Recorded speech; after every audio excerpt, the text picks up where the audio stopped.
Well, uh, I was going to do my videos yesterday, but it's just been one of these weeks where there hasn't been much excitement. Quite the opposite, actually.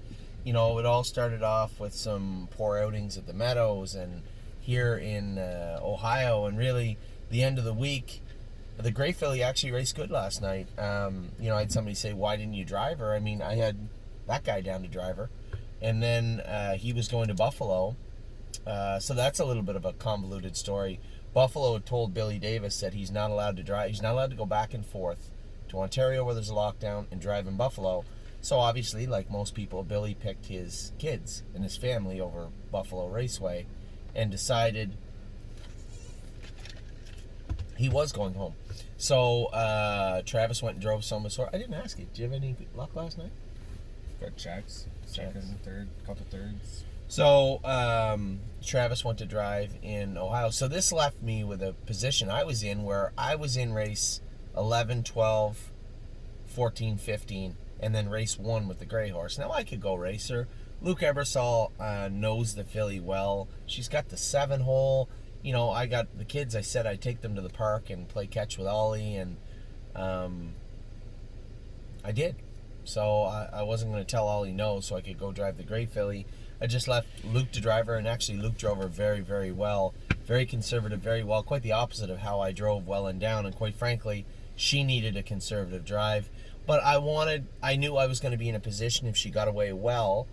And this goes back to what we talk about all the time, is expecting horses that go on the track at 10 or 15 to 1 to be better than they are. I needed Well and Down to be better than she actually is last night, and that was unfair to her.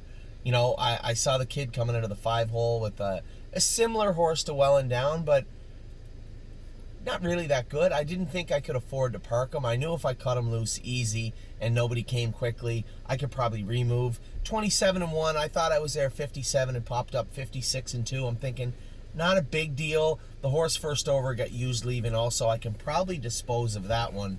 Where's the favorites at? And that was answered pretty quick. They came down the backstretch and just inhaled Well and Down, and it was unfair of me. It was unfair of me to ask that much of that filly, and so 2 things will have to happen. First thing, we can drop her back into the condition claimer, down a class where she belongs, and then she only gets that for 1 start. Now, hopefully they could maybe, right, at Nomwers a 3 at Northfield. Whether they would fill it or not, I have no idea. Obviously, the fact that it isn't on the card right now leads me to believe that it's not easy to fill. If we race her up in that Nomwers a 4 where she was yesterday, she's going to have to be driven conservatively, much like Luke drove Gray as the New Red, and that's just the way it is. And when you go on the track with long shots and don't drive them accordingly, that's what happens. So that's on me. Quite the opposite in Philadelphia. We had bad luck with Won My Heart Hanover. I thought James drove fantastic. She just didn't fire well. Tim had scoped her after, a little redness in the top of her throat, but really, I think she's just the type of filly, if James lands in the 2 hole, maybe she's 2nd or 3rd, but he drove her right. I mean, if you could have asked me to script a drive for Won My Heart Hanover before the race, that would have been one of the top 3 for sure. He drove her great and she didn't race well. Iglaria, I know James was pissed afterwards. She'd made a break. He likes this filly a lot. And it encompassed a whole other argument or a whole other discussion. 1 about the stable and 2 about our horses afterwards. Racing is racing. And, as I said to James, we could, if you have a concern with Tim or a concern with me or a concern with the filly, I mean, there's a lot of ways we can address that, but just assuming that we can send her somewhere else and she'd do better. I mean, a lot of our clients know that we had sent one of our mares to one of the top stables this year, and we did last year and the year before. It doesn't always work out, and just coming off the track and being angry because a horse didn't race good and looking to blame somebody, whether it be the filly or whether it be me or anybody else, it's not that James was very much angry about the filly. He just expected more. So did I, right? Especially after the week we had. I expected that Iglaria would stay trotting, and looking back, for her to win that race in 54 last quarter in 30 seconds, yeah, I suspect she would have had she not run. But she did. She did 2 weeks ago on me. She raced fantastic last week. Now those 2 fillies, we took them back to Ohio. Just have the vet here go over them. Our vet go over them, Mike. And for me to train them on Tuesday to see, do they feel the way they should? And if not, are we going to make any changes? I can tell you right now, One My Heart Hanover, we may end up taking the flip-flops off her at some point. I don't want to make excuses, but at the same time, is there a reason this filly come up short? Are the flip-flops the reason? Probably not. But even if they could be, we really have to address that issue. When I look at the filly and say, okay, what could it be or what could it not be? It definitely could be the flip-flops. So, just a bad week overall. One, War We Welcome made a break behind the gate, coming in hot with 2, not 1, but 2 lifetime performances in each of her last 2 starts. Glare AM making a break. That was on Friday, but I'm just going by my level of disgust. One My Heart didn't race good. I drove well and down too hard last night. She didn't have a favorable finish. Sweet Ambition scoped sick as a dog after the race. This has happened before with her, and as I told Mark Beckwith, Mark is a very, very good trainer, but had no luck with us so far, and that's upsetting. But at the same time, it is what it is. So Admirable almost piled the field up. Mark wanted to tinker with her a little bit more. I said, go ahead, tinker with her. West 52nd race good his first start. Then come out and raced terrible this week. Not the end of the world, but that's racing, and it seems like when it rains, it pours, right? The only glimmers for the whole week was I'm a Lovely Lady was absolutely fantastic. Mama Knows Best was pretty good, really. Gray is the New Red raced very good. Who else we got? Timo Houdini finished second in 58 from a football field away at the quarter pole. I thought he raced fantastic. And then Brave World, I couldn't really see the first quarter, but I think from what I could tell, he was out the whole way. Finished 4th in 54. Now those 2 horses fit series for horses owned by Michigan horses, so we utilized our clients that are in Michigan for those horses, and I suspect they'll do well in those also. So it wasn't that we had a disgustingly gross week. It's just I can acknowledge what took place with Well and Down. Okay, that's on me. But the Glare AM, One My Heart Hanover, Sweet Ambitions, War We Welcome, So Admirable. These are horses that all went away close to favored and ended up squandering it in the most horrible way. So, not a great week at the track, but at the same time, gives us time to focus on what's coming up, which is the summer, and looking at the babies and how they're going. I was very happy. I'm sure you were too. Yeah. Now, Travis didn't get a chance to go behind the gate with the horses. He had to go to Indiana. We won't. Oh, man. Unfortunately. Yeah, we don't want to talk about. Indiana slipped under my radar too. Oh my God. I did get a chance to ask you. Did the filly had lots of trot left before she ran in the last turn? Yeah. Yeah. So I mean, that's my girl. You put her in a good spot. She ended up on the front and sat away in a proper position. And as I said to Travis, I've been there where you go a long way, and same way James was after the 2 fillies run. James drove all the way to Philadelphia from New York to race those 2 fillies, and to have them not race good. I feel the frustration. I've been there. You guys might remember last year with That's My Girl. I got off the track at the Meadows, drove all the way to Indiana, only for her to make a break. And it may have been the race where she made a break in the same place, actually. I'm not sure. But she's made a break in that exact same place. If you go back and watch the race, I know the problem.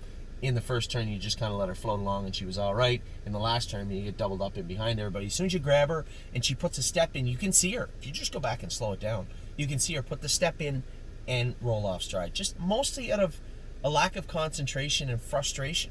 But it was just the perfect storm. You had to grab her right in a place where she kind of has to gingerly get through that point of the turn, and it was just the wrong place at the wrong time, and it happens.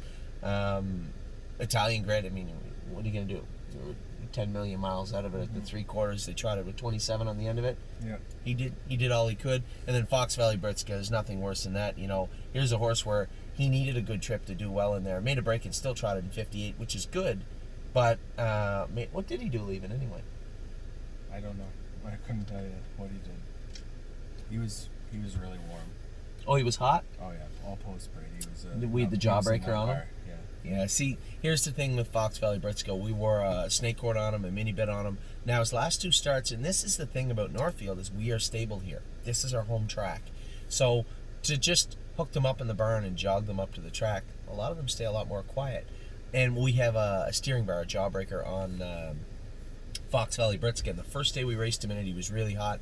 Now when I drove him last week, he was 2 fingers with it, very quiet and polite with it on. But to put him in a trailer, ship him to new surroundings 5 hours away in the morning, get to the track, new surroundings, heightened level of stress for the colt. He got his jaws locked in again and was probably, as you said, a little hot behind the gate. It's not the first time he did it. And the most frustrating part is, again, you're driving. As I said to Travis, the other 2 colts were kind of throw-ins. I wanted to see if Italian Grit and Fox Valley Briscoe had classes there they could do in. But that's my girl. Racing in that mini-series was the reason for the trip. And, to get stuck in such an unfavorable, frustrating position, I felt your pain, when that filly made a break, because I know what it felt like, especially when, you can throw away the Fox Valley Briscoe race. He made a break, it's over. You know that Italian Grit's racing later on, where he's going to be in a tough spot, and then to have the filly make a break, it makes for a... How'd you sleep? Was it a good night? Yeah. Good night's sleep. Good night's sleep. So Travis, as you guys know, we were lucky to have Billy and Travis down here, to be away from his son and his wife in another country. Staying on our couch to go race horses is not an easy thing to do. But I'll be honest, we're very happy and grateful and lucky to have them. But at the same time, I was there last year. I know what it's like to be away from your kids. When you're at work, you don't really think that much about it. But when you get a couple of minutes to catch your breath, it's frustrating that you're 4 or 5 hours away from your family for, I don't want to get into it, but for all intents and purposes around here, no particular reason, right? When you look around here where we're walking around with no mask in the Ohio racetracks now, none in Pennsylvania. Nowhere. Not even in Buffalo. And next week, oh really? I was going to ask you that. No masks on the people in the Buffalo paddocks. So Indiana, I think you said there was no one with a mask there. Optional. Optional. And that goes back to vaccination. That doesn't go back to anything other than that. And that is the frustrating part of this whole ordeal in Ontario, is the idea that the Ontario government has fooled everybody thinking into the people not wearing masks, or the people that are gathering with their friends, or the reason the virus is spreading. Is not. It's their ineptness and their inability to procure and vaccinate the population. And really, that's it. My biggest concern is, and I didn't want to get on this road, but I will for a second. My biggest concern is when they do open up, the border will start to open up, as hundreds of thousands of people are now at least partially vaccinated in Ontario. That partial vaccination, what kind of a role will that play as far as the border goes?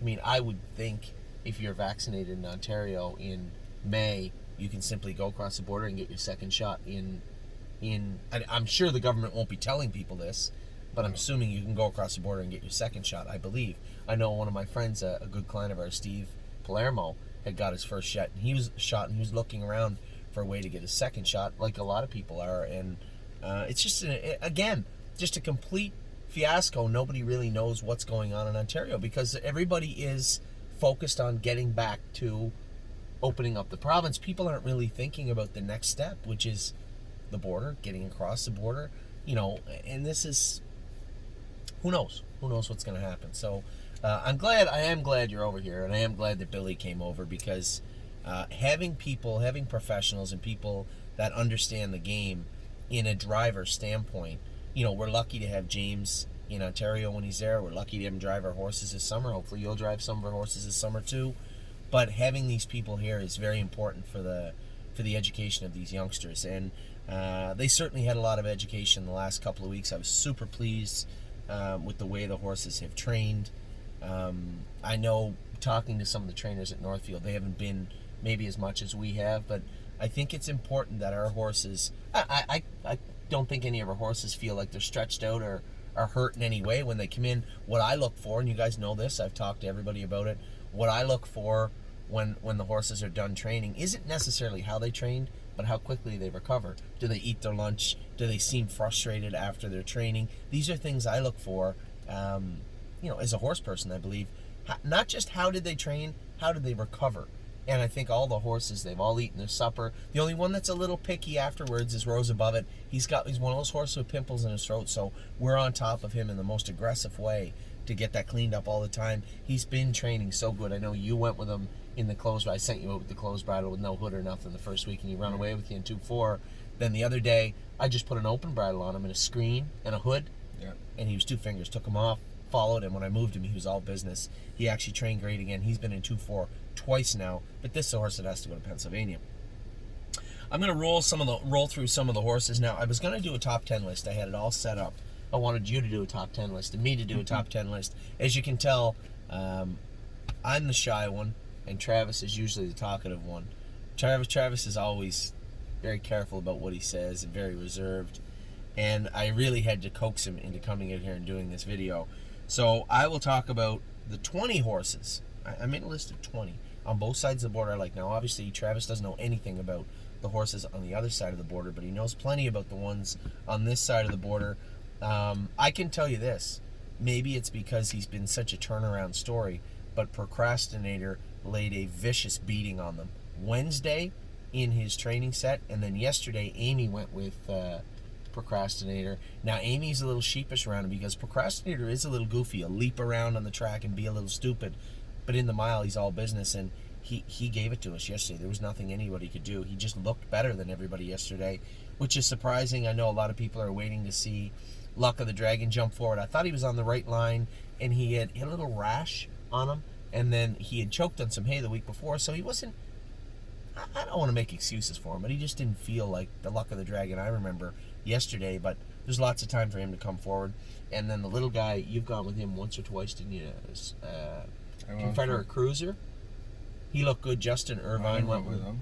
I think the first week you went with him, didn't you? The little guy? No? So Brody went with him, and then Justin Irvine went with him, and then yesterday Brody went with him again. He was really, really good yesterday. So you did give me your top 10 list the other day, but I did not announce it. Do you remember what you wrote? Where's your phone at? I know you got it. So I'm going to talk about, I had numbers on them, but now I don't want numbers on them because these are 20 horses I think are training fantastic right now. If you don't hear your horse's name, it may not be because the horse isn't training great, but it's simply the horse has been doing its work well, and we've seen a lot of these. I don't have Twinkle in Her Eye on this list. Again, that Better's Delight I talked about, that will probably jump forward. I don't have Twinbee Habanero on this list because he's got a ton of work to do.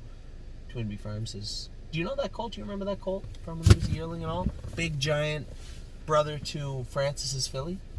Yeah, I don't... there's too many of them there for me. Oh, yeah, that's a big... How many babies would they have roughly there? Probably, I don't know, 20, over 20. Probably. Really? They got a beautiful farm if you guys are ever in that... What's that area? Is that Stratford? No, Embro? It'd be south of Stratford, Embro. If there's anybody out there in Ontario that's around the Embro area, I know Seoster Farms is close. Do yourself a favor and drop in and see Jamie and Rob at Twinbee Farms. They have a beautiful property there. We were down looking at babies last year, and I was trying to talk them into taking a couple of hours, but I couldn't do it. They look very, very nice down there, and they do such a great job raising their horses. If you go to the sales, the Twinbee horses stand out. They look fantastic. So I did, Twinbee Habanero's not on the list. Better Be Sawyer better be on the list. I'm sure Better Be Sawyer is. A couple of horses that are just kind of in the middle of the road. It's pretty hard. I can't talk about them all the time. I will in the 2-year-old section, but I did want to talk about some of the horses that have caught my eye. Now, I will start with you. What horses have caught your eye here? You don't have to think too hard about it. Just horses that, when I ask you, hey, who are our best horses in Ohio? Just the ones that come to your mind. Rose Above It. I didn't know how you felt about him after he got a little grabby on you the first day. But you think he's a nice horse? Yeah, I like everything about him, and people got to remember, Rose Above It is the second foal by Cantab Hall, second foal out of the mare. The mare is a sister to Muscle Mass and Muscle Massive. So Rose Above It has the right to be a pretty decent colt. Now, 2-4 is a long way from 54, but he's still got lots of time. He's doing his work very, very well. I had to come a half and 58 and a piece first over with him the other day. It was an impressive mile. Now, the loss of appetite after the mile it may be that irritation of the throat. We're going to have to look for a way to mitigate that. He eats pretty good throughout the week, but the fact that he's a little picky afterwards, is it ulcers, is it the throat? We're going to treat both and try and get him to where he's comfortable, where he goes out and trains on the track, comes in, and feels good about himself afterwards. That's our number one goal moving forward. Next. Voyage of Ice and Fire. Oh, I forgot you went with him. Now, he made a break with him yesterday. Travis said I tapped him in the head with the whip, or either way, he shied from the whip a million times. I think he's just going to be a horse where you have to be aware of where you're at on the track, and it's hard to know until he's done it to you, because he trots along with his head down so quiet, and then just like that, he'll see the whip moving, and he'll just kind of spook, and then roll off stride. And it's just something we've really had a problem with for this colt forever. It's his only fault, his only kryptonite is that movement of the whip. And other days you'll roll him up on a helmet and there'll be no problems whatsoever, but it's something I am going to have to be very cognitive of all year long when I when I go with this colt in the races, that you got to be careful with whips around him, because you don't want to cost yourself money because of something you should have been aware of to begin with. So I agree, Voyage of Ice and Fire has just done everything right now. You didn't go with him the fast mile the other day. Did you watch the videos though? Yeah. Chris Lems went with him and said, this guy can fly. Yeah. And I came first over with Amy's filly. Now, we'll talk about her in a bit, Eyes of 10, because she's been a fan favorite of everybody that's ever gone with her. We know what little issues she has. There's nothing serious. Mechanically, as she goes faster, we have to be on top of her shoeing. I came first over with her, thought that maybe she'd just run up Voyage of Ice and Fire down. Not only did she not get to him, but Bomb Hugger come flying through the inside to end up beating her for second. But a good mile nonetheless. Super impressed with Voyage of Ice and Fire, because he's usually better from off the pace, but he just looked super strong the other day on the front end. To have a versatile trotter as fast as him, it's a wonderful proposition, and one that I'm very, very impressed with, and one that I can't wait to use this summer. So Voyage of Ice and Fire, like your first two picks. Who else you like? Bomb Hugger. Bomb Hugger. Everybody likes Bomb Hugger, and so Travis doesn't know the full story with Bomb Hugger. We're trying to get her a point now where we can rev her up again. The timing is perfect. Actually, we let the hobbles out on her yesterday, and she made a break on Amy down the lane. Amy said she had to grab her quick to move over. As you can imagine, as we're training our babies at Northfield Park, there's a ton of other horses out there, and as a group, we had to go around a trainer down the lane. So Amy tried to fan her out way out in the outside to let everybody out, and as she did, she just run in a bit and made a break on her. But I didn't tell her. I let the hobbles out, maybe 4 holes on Bomb Hugger yesterday, thinking that we needed to let them out, and we will. We're going to take the flip-flops off her, shoe her accordingly. I think what you're going to see is probably Bomb Hugger qualifying 59.02 minutes around the 15th of June. That's my plan with Bomb Hugger, but I'm glad you did go with her once, and she's got a lot of pop. I haven't sat behind her in a long time, but she I agree. I mean, she's a very, very nice filly. If she didn't run yesterday, she would have dusted us. Oh, she was gone. She was gone. Amy moved her over, and she was just about to inhale us, and she just rolled off. And there's Addie on the move again. Can you get her? I don't know. Addie's just out wandering. Yeah. You? Come here. You could come in this door and do a video with us. Come here. Where you go? She's on that side now. Addie come out to check in on us and see what we're up to. Does she want to come in here? Oh, I see. So we live on this quiet little street, and I think it's wonderful because I don't know. I've seen 5 people since we've been here. I don't know how many you've seen, but it's very quiet, and it's nice that the kids can wander around, because that was my biggest fear, is coming to a place and then having jammed in somewhere, and it's just the complete opposite. So back to what we were talking about. Rows above it, Voyage of Ice and Fire, Bomb Hugger, 3 great choices. I can't disagree with those 3 choices. They'd probably be on the top of my list too. Who else you got?